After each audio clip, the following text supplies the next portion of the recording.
I'm Robert Bacall, and I'm continuing our series on performance management and employee reviews. And today I want to talk about rating scales. Rating scales are, you're probably familiar with them. They're the most common method used to record the results of employee review conversations. And you know the deal. Usually there's a scale of 1 to 5, and there may be some verbal descriptors, needs improvement, excels, does very well, and so on and so forth.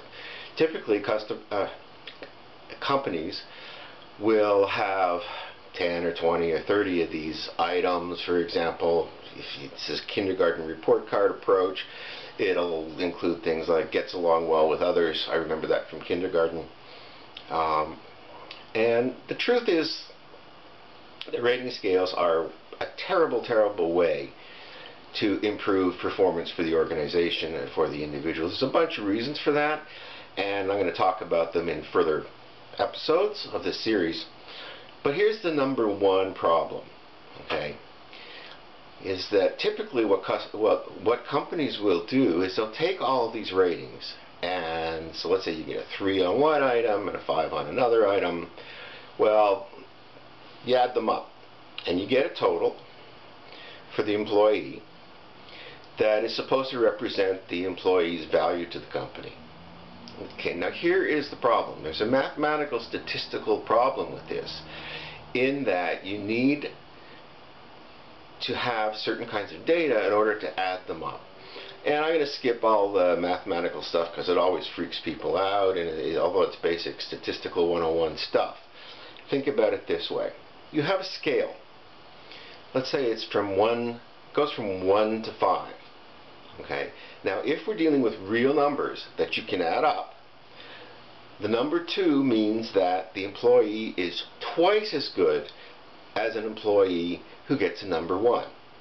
And number 5 has to mean that the employee who gets a 5 is 5 times better than the employee who gets a 1. Now, clearly that's not how it works. That's not how the rating systems work. The person who gets a 5 isn't 5 times better. And because of that, since the numbers are not actually numbers, but they're just being used as labels, you can't add them up and get a meaningful result. Now, sure, companies can weight different items, they can do all kinds of fancy stuff, and there's software to do all kinds of fancy stuff. But what the problem is, simply put, is you cannot add them up and get a meaningful number. And that's the problem. When companies start evaluating and making decisions, personnel decisions about who to keep, who not to keep, and they use these single numbers as a representation of the employee's value, then the company is going to make mistakes. They're going to get rid of people who are good by accident, and they're also going to end up keeping people who aren't so good. You cannot add these things together and get a meaningful result. It doesn't work that way. Okay? Numbers can only be added up if the distance between a 1 and a 2 is equal to, let's say, the distance between a 2 and a 3, or a 4 and a 5, and so on and so forth. So quite honestly, you can't do it.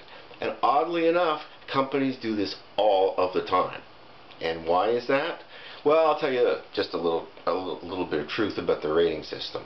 Why do companies use rating systems when really it's so terrible and you can't add up the numbers anyway?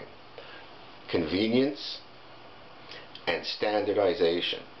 These forms are used for the convenience of managers, for the convenience of HR departments, and they're not valuable for improving the performance of individual employees or for the company overall. That's the problem.